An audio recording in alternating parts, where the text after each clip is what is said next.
Praise the Lord. Thank you, worship team. The Lord will continue to bless and increase you in Jesus' name. Praise God. Yeah, we are glad to be in God's presence again, though we never left. Praise the Lord. Yeah, we're always in His presence, and the Lord is good unto us. This is New Covenant Church, Saskatchewan. We meet 3 p.m. Saskatchewan time to 4 p.m. thereabout. And we welcome everybody to church this afternoon, and those that are joining us online, either in Zoom or Facebook, you are welcome. So we come together 3 p.m. to 4 p.m. to worship God and to hear Him speak to us. And today is just a day that we just want to pray. I mean, there are some things that the Lord laid in my heart, and I just feel that it is good that we pray concerning them. And on Tuesday, that is the time for our Bible study, and it's on Zoom, 7:30 to 8:30 in the evening. Every Tuesday, 7:30 to 8:30.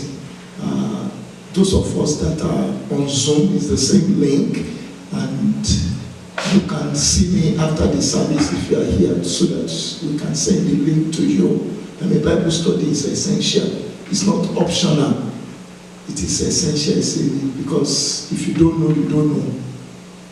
I mean, it's a terrible thing to be an illiterate, and it is worse to be a spiritual illiterate. When you are ignorant of the things of God, you can be easily cheated of things that really belong to you.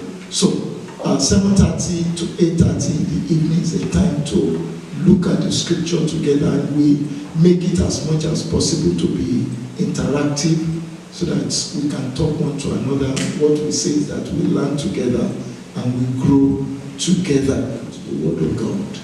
Father, we thank you, Lord, for this time. Lord, you have gathered us together because you want to do some things in our lives. You have something in your heart that you want to accomplish in this gathering. Spirit of the living God, we ask that you will do as you wish. Amen. Let your intention for bringing us together this afternoon be fully accomplished. Amen. Spirit of God, lead us, direct us, step by step into your will and your counsel. Let your will be done, and let your kingdom come. Amen. In Jesus' name we pray. Like I said, we'll be praying, and we'll be looking at what I call Lazarus shall rise again.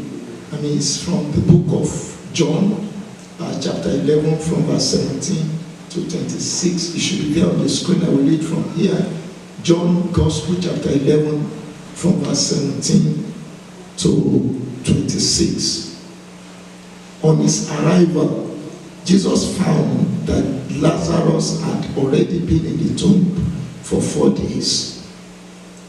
Now Bethany was less than 2 miles from Jerusalem, and many Jews had come to Martha and Mary to comfort them in the loss of their brother.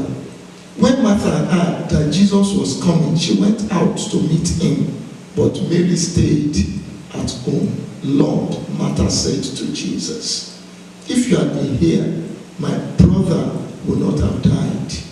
But I know that even now, God will give you whatever you ask. Verse 23, Jesus said to her, your brother will rise again.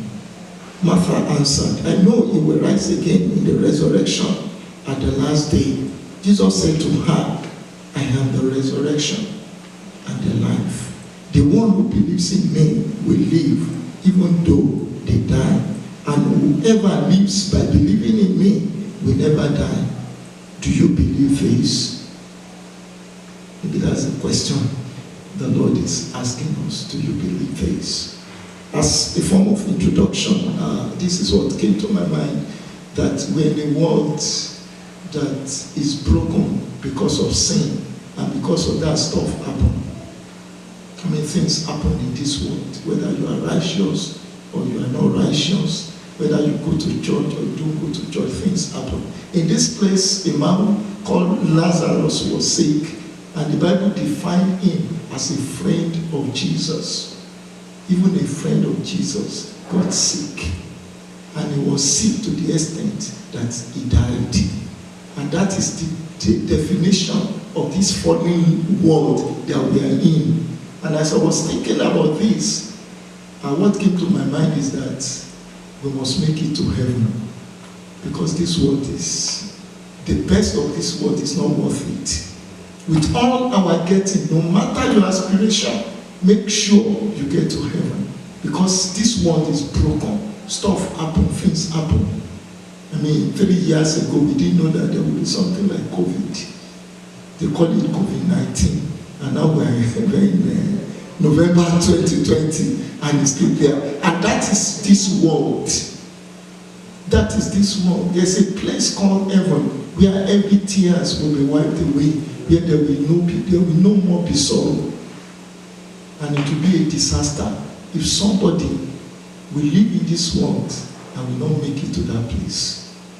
So, with all your aspiration, let it be your primary goal that you will get to that heaven, that place that Jesus said he was going to prepare, that you will get to that place. Everything in this world, I mean, those of us that have been reading our Bible reading, you will see what happened to the temple of Solomon, that glorious, beautiful temple, laden with golden vessels. I mean, the foreign king came and they destroyed everything. They took the treasures away. And that is the story of the glory of this world. The beautiful houses, everything that you can see.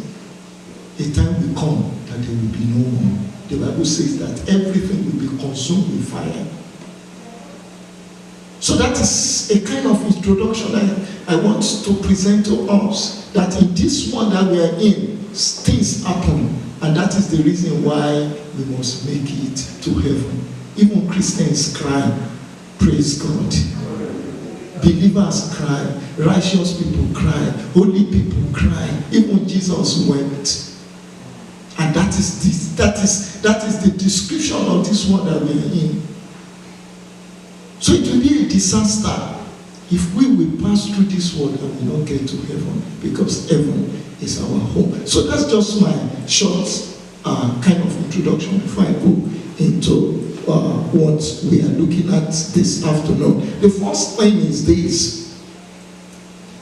When Martha confronted Jesus, he said, if you had been here, my brother would not have died. The same statement Mary made when she came to meet Jesus, when they told her that the master has come. She went, and the first thing she said was, if you had been here, my brother would not have died. And that is a very profound statement.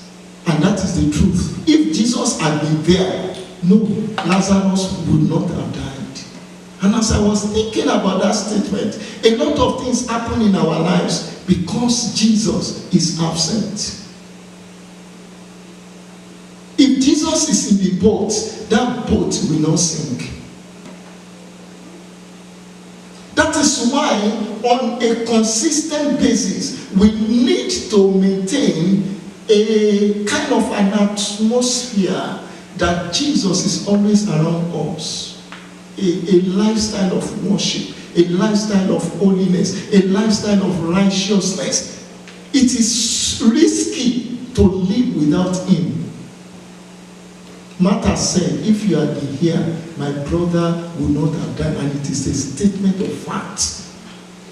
There was a time Peter invited Jesus to his house. The mother-in-law was sick. By the time Jesus got there, he just touched the woman, and the woman rose up and began to serve them. If Jesus had been there, Lazarus would not have died. He would not have been, he would have been healed. A lot of things in our lives, they wouldn't be the way they are if we have embraced Jesus the way we should have embraced him. Some people take decisions without Jesus, and it will bring to what? It will bring to regret. It will result into regret. If Jesus had been involved in that decision that you are making, it would have not have ended the way it is. So as we journey in life, ensure that Jesus is close by. And I wrote there, if you can look at it, that is the greatest insurance policy. That is the greatest insurance policy, the presence of the Master. I mean, the disciples were going in a stormy sea, and Jesus was in their boat. He could not capsize. Nothing, that boat could not sink. Let the storm be the highest that will be. So far Jesus was in that boat, no, it will not sink. The same thing, the journey of our lives, the boat of our lives, as we journey along, ensure that Jesus is around. There can be storm, there can be all kind of things, but if Jesus is there, it shall be well. Praise the Lord. Then Jesus said something. He defined himself. He said, I am the resurrection and the life. Two things in that place, and we're going to look at them and pray concerning them. The first is that I am the resurrection. The second one is I am the life. I am the resurrection and the life. So let's look at the first one. I call it the power of resurrection. There's a power of resurrection. He said, I have the resurrection and the life. There's a power of resurrection. The power that makes something that is dead to come to life. The power of quickening. The power of resurrection. I said that this is the power that quickens the dead. Philippians chapter 3 and verse 10. I want to know Christ. That was the prayer of Paul the Apostle. He said, yes, to know the power of his resurrection and participation in his suffering, becoming like him in his death. There's the power of resurrection. There's the power of resurrection. I mean, somebody that is a sinner, when that person comes with that power of resurrection, that person, the life is quickened. The life is transformed. And that scripture becomes fulfilled. If any man be in Christ, is a new creature. People be wondering, is he not this person? How come he's behaving like this? That power has come upon his life. That power has come upon his life. It's not about human being trying. It is not about New Year resolution or I'm trying to turn a new leaf. There's a power that has come upon that life, and that is the power of resurrection. It transforms lives.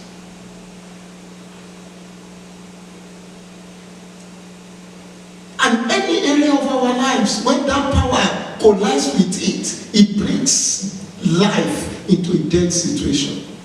Something that you consider to be hopeless before, by the time that power comes into it, hope comes by. Praise God.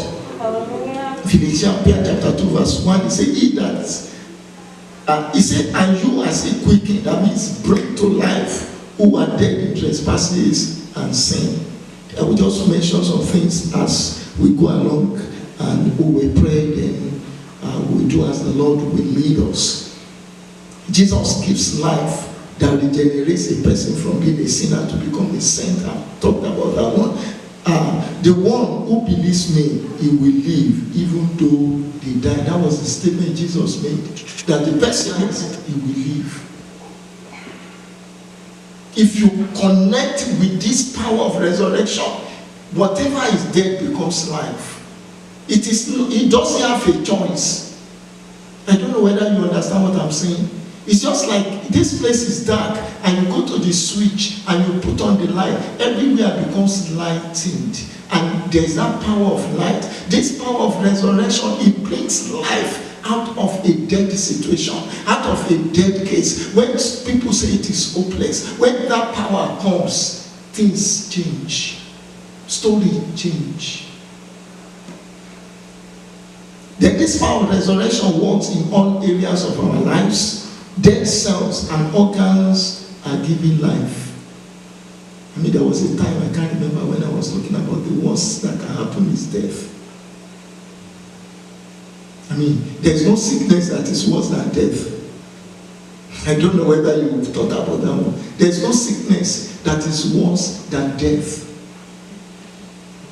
When this power comes in, I mean, everything will respond to it. Every cell, every organ will respond to it. It is not a trial and error thing. It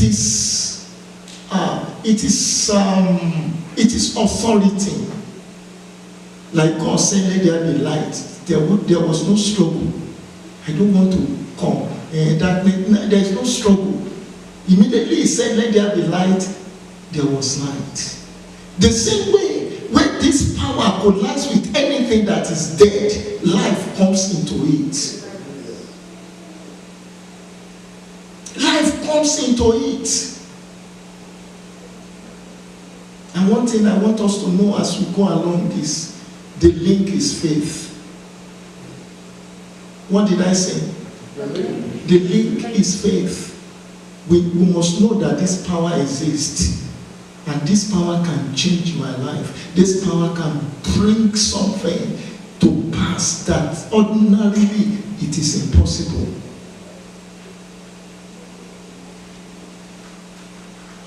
I wrote here, then end in careers. I mean, when this power comes over things, you just realize that there's a way. There's a way. There will be a way. There is power. It's different from. It's not philosophy. I don't know whether you understand what I'm saying. It's not philosophy. It is power. It's not argument. It is power. It does not need to persuade. It does not need to persuade. It enforces. That is what power is all about.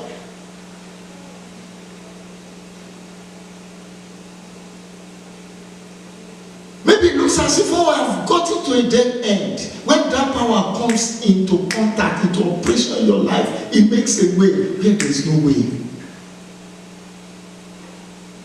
I don't know whether you could imagine what happened when Jesus was in the grave. They put the stone.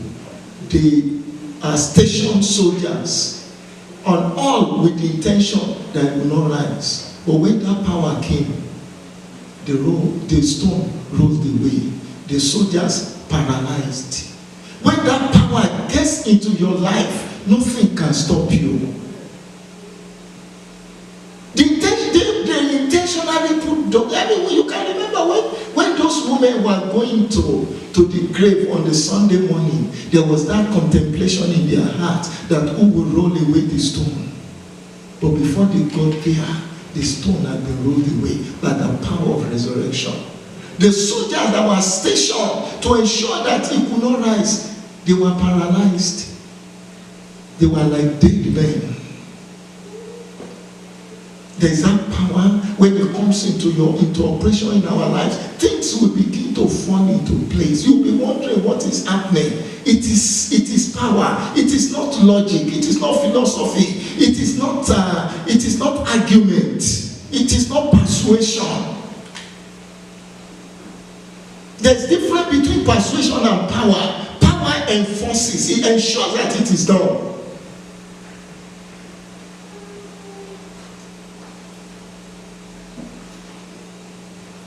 The last thing I will say in that place is that, as I was thinking, this morning, even the deadness of Sarah's womb,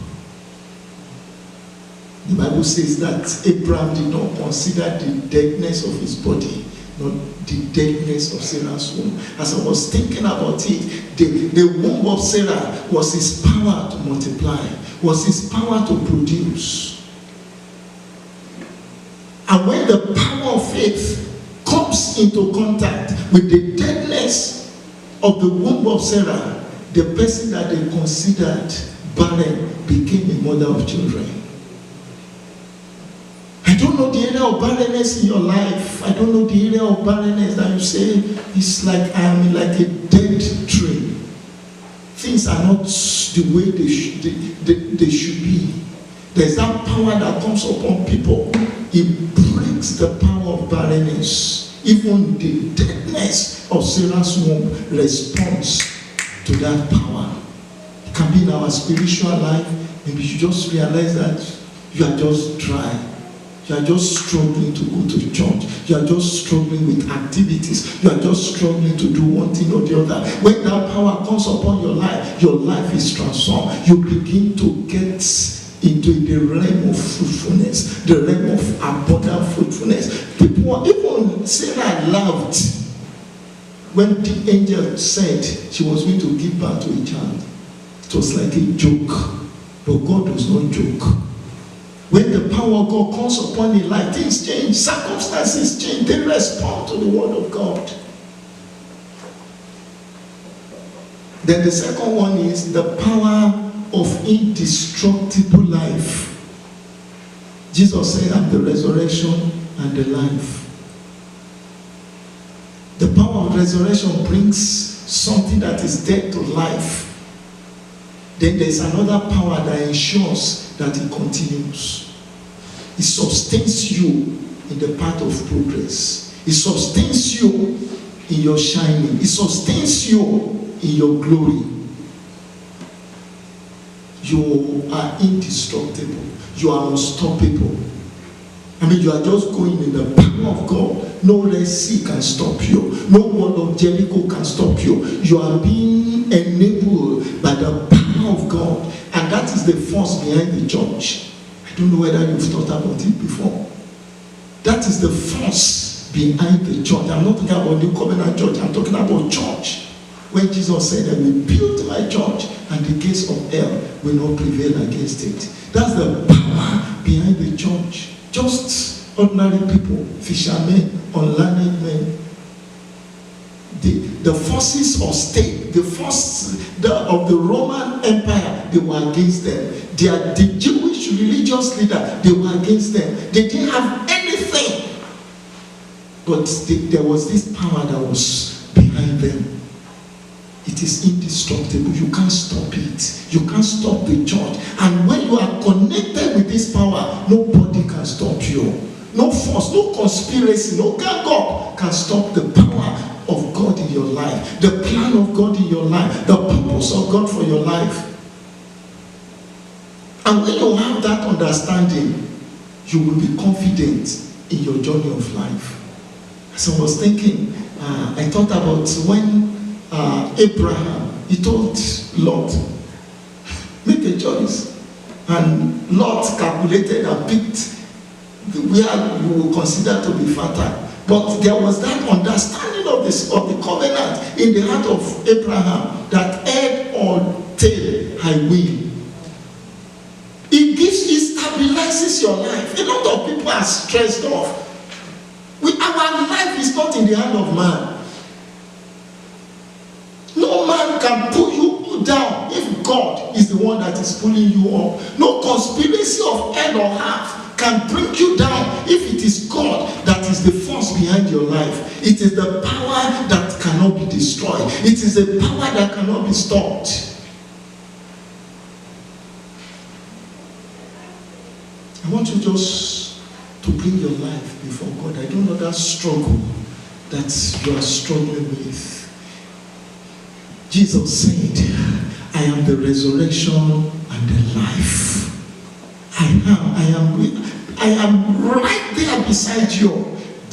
Jesus said, I am the resurrection and the life. You may not know how to do it. Mary did not. Martha did not. But when Jesus Christ came to the scene, things began to change. I want you just to begin to present them to Him. That God, I know you can help me. With your things are possible. You are the resurrection and the life. This situation must receive it, must receive a turnaround. It does not matter what the doctor said. It does not matter what the specialist said. But the word of God is sure. The word of God is quick and powerful. It can change situation. Lord, I trust you for a turnaround. Jesus said, I am the resurrection and the life. Concerning this situation, show yourself strong.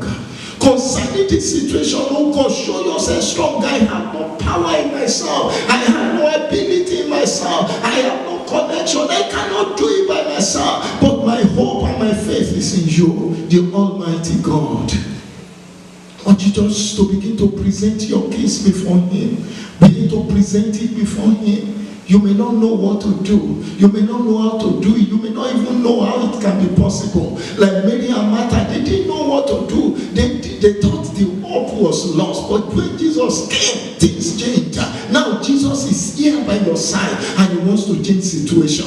He wants to turn things around. Just present it before Him. That Lord, this is what doctor said. But Lord, I reject it. I want a turnaround. I want a turnaround. When the power of resurrection collides with anything, life comes. It's not about argument. It's not about philosophy. This is power. This is power. You can't resist it. Red Sea could not resist it. The wall of Jericho could not resist it. The power of the grave could not resist it. No situation or circumstance can resist the power of God. Oh, we bless you, Lord. Oh, Liman Prodia. Masakata Yelino Sobredia. Mangrabola no Sidana Bashilia Baladaya. Masoprokoto Yegla Mashinda Labaya. Oh, we trust you, Lord. We trust you, Lord. Masutlemo Sobredia. Mangrabaka Shinda Labasida.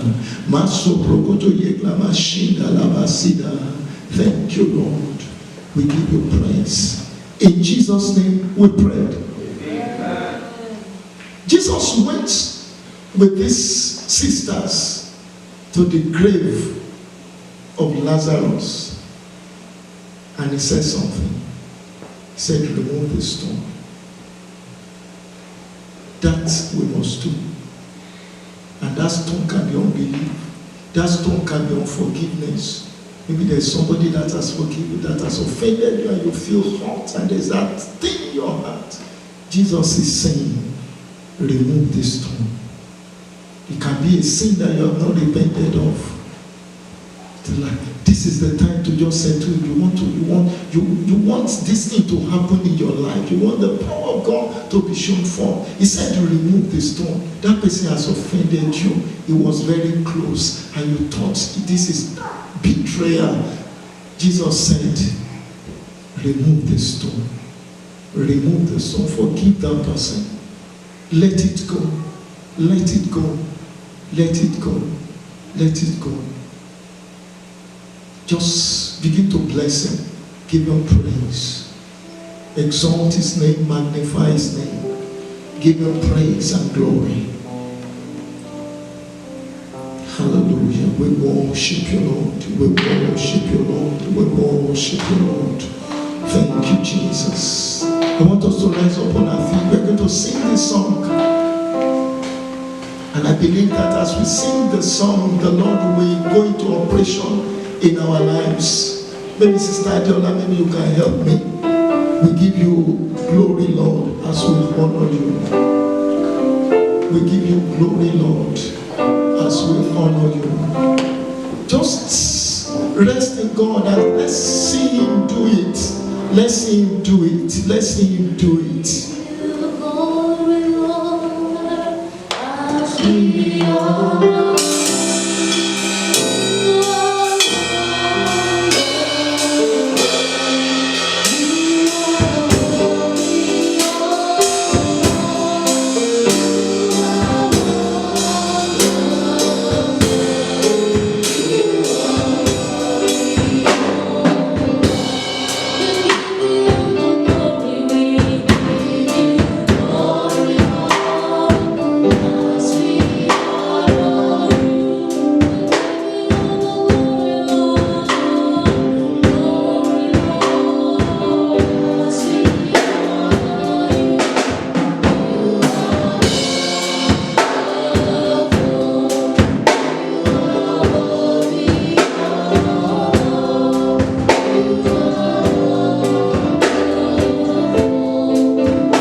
I would like us to, we're still going to sing that song.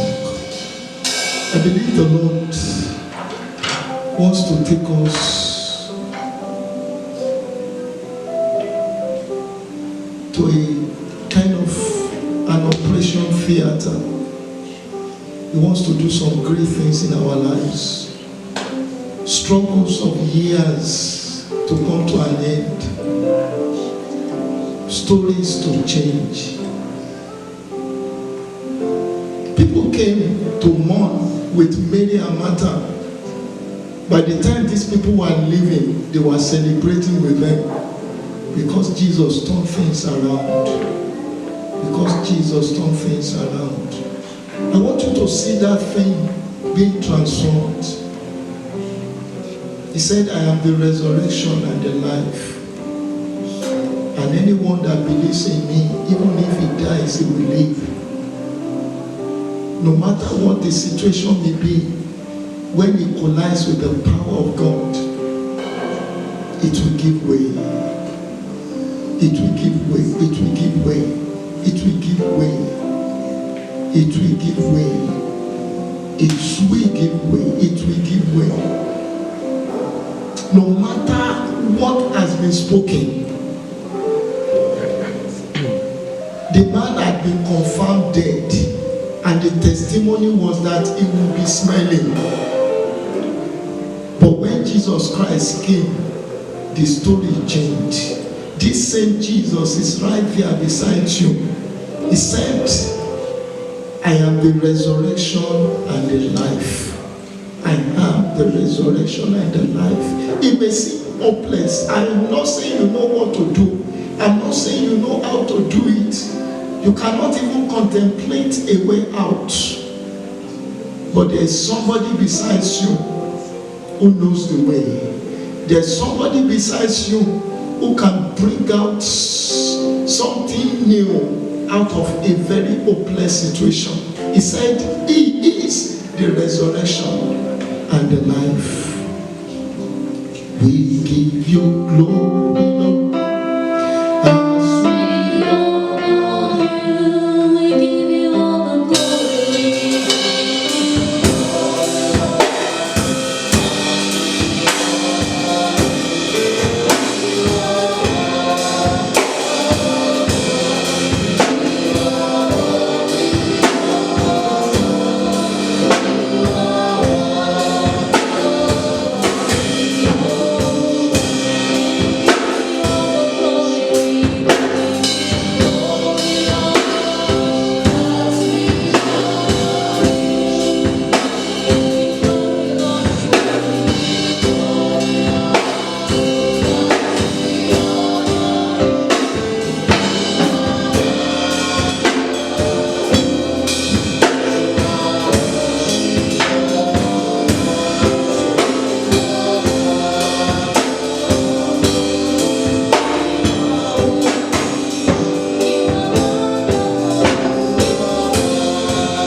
The testimony concerning Lazarus was that he was dead.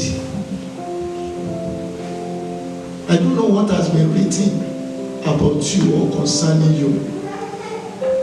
Every negative report, the Lord by himself is tearing them apart. Every negative report, it does not matter who wrote it. The Lord that turns things around.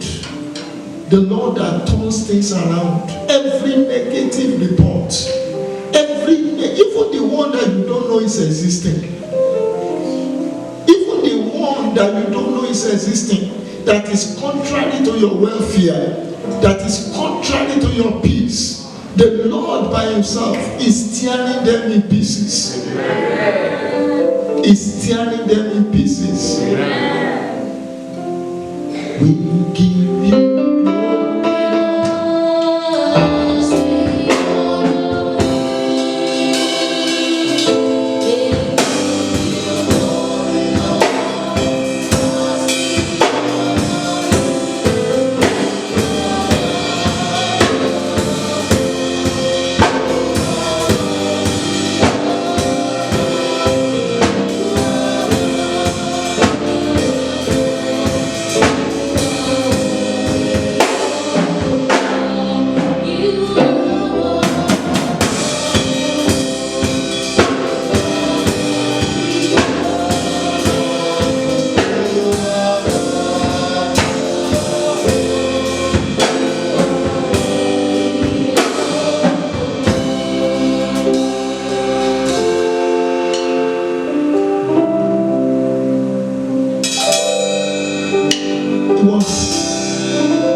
Bethany was very close to Jerusalem.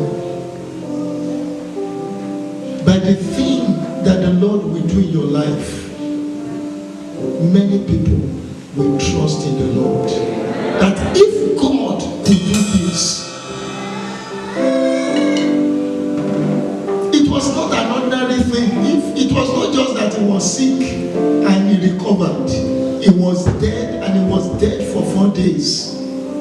And Jesus turned it around. It was a notable miracle. Something that brought glory to Jesus. Something that brought glory to God. And that will be your portion.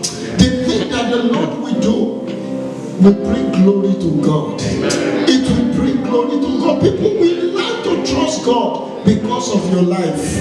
People will learn to trust God because of your life. It will be so evident that this is the finger of God. It will be so evident. It will be so evident. If it was just that Lazarus was sick and he was recovered, they would have said, oh, maybe it was because of the medication he was taking. But in this case, he was dead, certified dead, to the extent that people thought at that time he should be smelling. That was the time that Jesus reversed the situation. It does not matter how bad or how far it has gone. By the reason of the presence of Jesus, your situation is changing.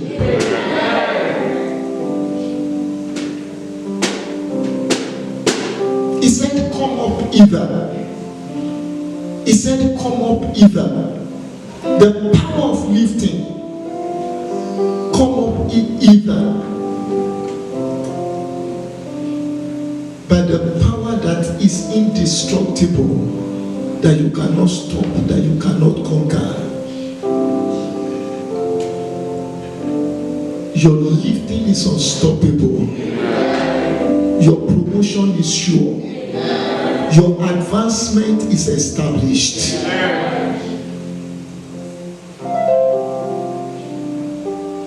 We give you glory, Lord. We give you glory, Lord. Who could have done this thing if not you? Who could have done this thing if not you? By ourselves, we are hopeless, but in you we have hope. Christ in us, the hope of glory.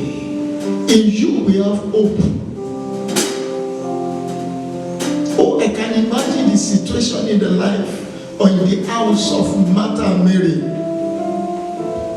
People were weeping, they were consoling them. By the time Jesus came, by the time the situation changed, these same people, they began to rejoice with them. And the testimony spread far wide. What a mighty God you are.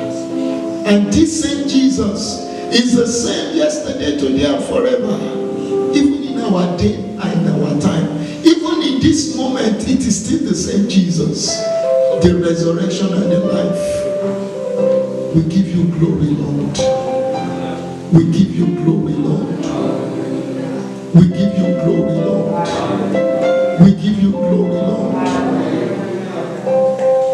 What a mighty God. What a mighty God. What a mighty God. You don't need to cry, Jesus is here. You don't need to cry, Jesus is here. You don't need to cry, Jesus is here. When Mary stood up, they thought she was going to the grave to go and weep again. An end came to her weeping. An end came to her sorrow by the appearance of Jesus. You don't need to weep again. You don't need to weep again. Jesus is here. Jesus is here. Father, we thank you. We give you glory, Lord. We give you glory, Lord. We give you glory, Lord. We give you glory, Lord. In every area of our lives, this power that cannot be destroyed, that cannot be stopped, let it be evident. Let it be active. Let it be active in our families. Let it be active in our career. Let it be active in our finances. Let it be active in our ministries. Let it be active. By the power of God, we declare that we are unstoppable. We are unstoppable. As a church, we are unstoppable. As individuals, we are unstoppable. In our families, we are unstoppable. Because Jesus lives, we will live also. Father, we thank you. In Jesus' name we pray. The grace of our Lord Jesus Christ, the love of God, and the fellowship of the Holy Spirit be with us now and forevermore. In Jesus' name, amen.